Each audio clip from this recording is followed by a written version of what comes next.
You would think that after so many years consuming One Piece as a product, it would shock me significantly less when Oda will give me a piece of information and it recontextualizes everything. And yet that's exactly what happened to me when I was reading chapter 1053, and at long last Oda revealed that the secret location of the ancient weapon Pluton is Wano. This reveal is the last bit of evidence that I need to support a long-standing theory of mine that the ancient weapons are not a singular item, but are in fact a symbiotic pairing between a person and a vessel, a captain and their ship. I think the breadcrumbs have been there throughout the entire series, and if you look a little closely and dig just under the surface, Oda has been telling us the whole time that not only is this true, but he's also been blatantly laying out the locations of the ancient weapons for us as well. Let me tell you what I mean. Back in Fishman Island, it is the first time that we are ever introduced to an ancient weapon. We meet Princess Shirahoshi of the Ryugu Kingdom. At the end of the arc, her powers as Poseidon are awakened when she saves Fishman Island from the giant ship Noah crashing down by calling forth the Sea Kings to catch it. When this happened, I was a little taken aback because we had just spent 2 arcs, Water 7 and Enies Lobby, being told that the ancient weapon Pluton was a battleship, which led me to believe that the ancient weapons had to be actual weapons. I mean, a battleship could be stocked to the gills with all kinds of weapons. It had to be something that was actual weaponry. And yet here we are with this fishman, an actual person, and she is the ancient weapon. This threw everything that I believed about the ancient weapons into chaos.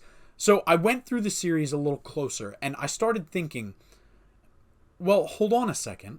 There is actually this large ship in Fishman Island that is intrinsically linked to Poseidon and her power.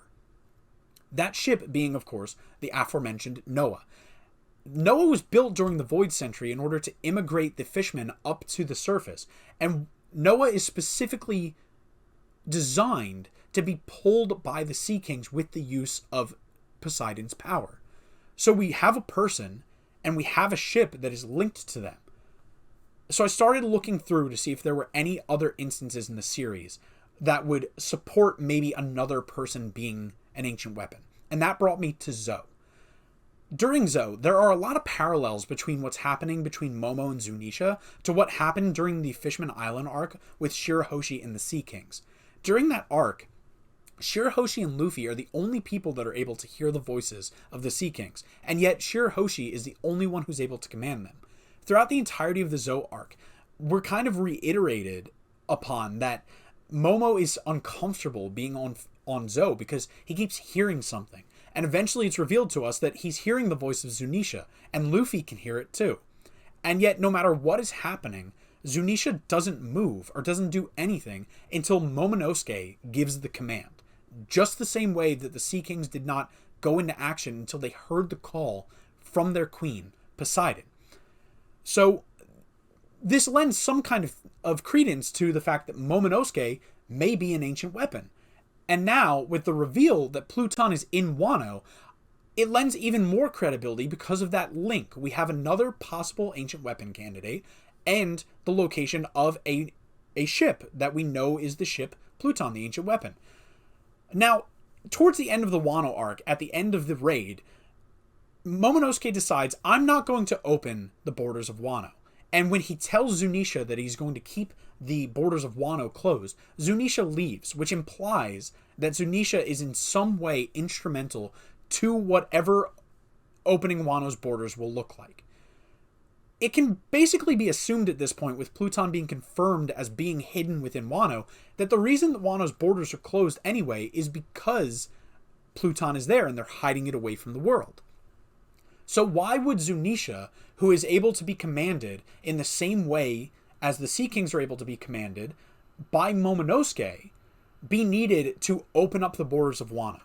It's because the former Pluton, the one before Momonosuke, commanded Zunisha back during the Void Century to close Wano's borders and hide the weapon away. We also wondered what Zunisha's crime was. Could it be that Zunisha's crime was wielding the ancient weapon Pluton in some manner? So with all that being said, it leaves us with one final question. we have one ancient weapon that is unaccounted for, the ancient weapon Uranus. I believe that Oda actually told us and showed us the ancient weapon Uranus many, many, many years ago.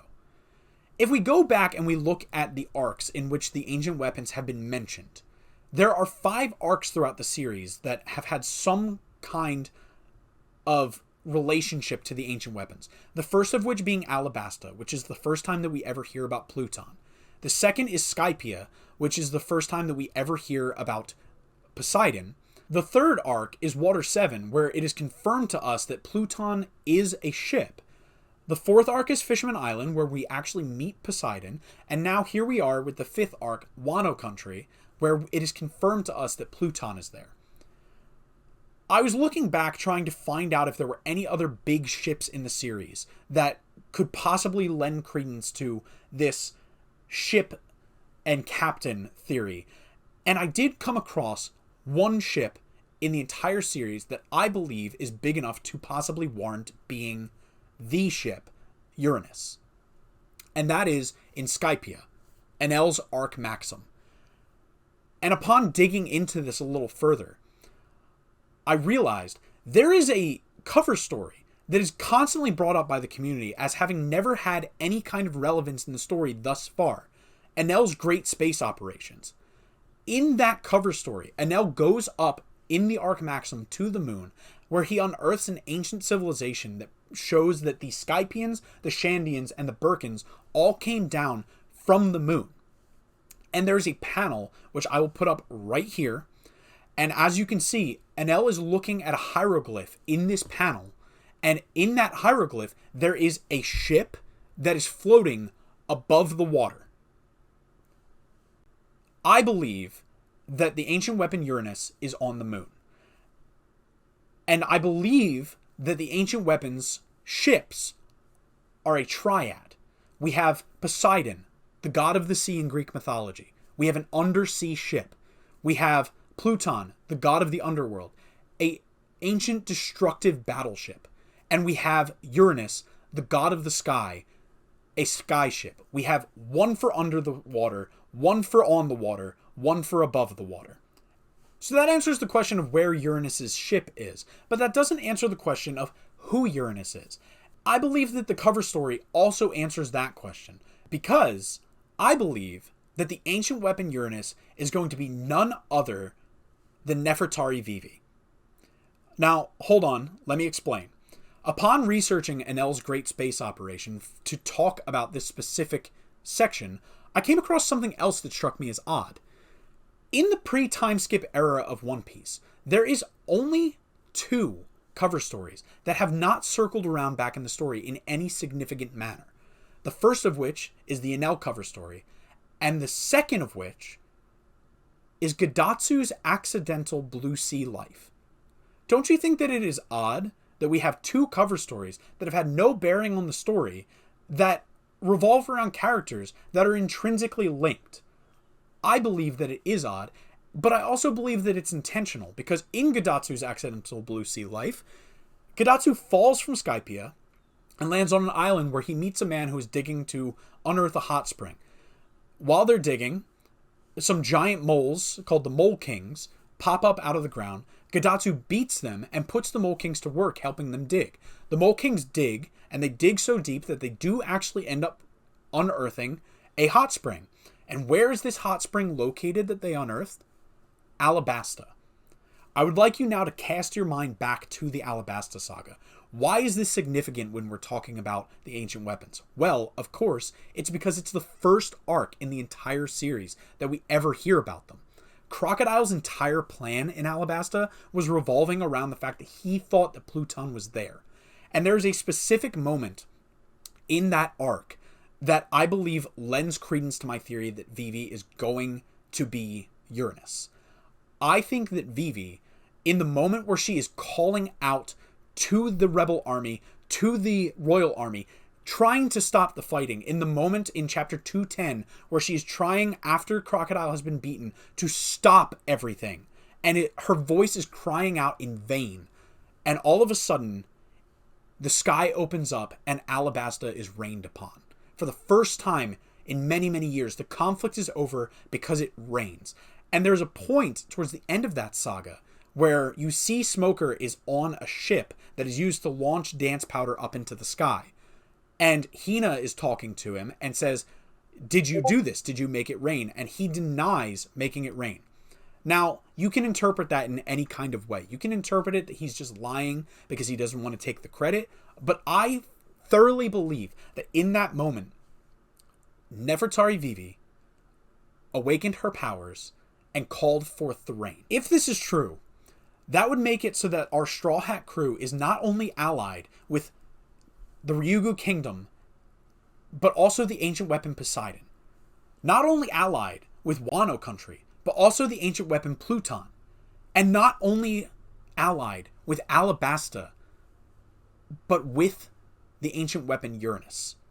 Now that does hurt me to say because I am a very vocal advocate of Vivi rejoining the Straw Hats and riding with them on the Sunny. However, I do believe that if this is true, our Straw Hat crew is allied with all three of the ancient weapons, and that means that we will have the ancient weapons on our side riding into the final war against the world government. And so that's the theory. The ancient weapons are not singular items, but are, as I said, symbiotic pairings. We have the ancient weapon Pluton being Momonosuke and his ship Pluton, which is located in Wano.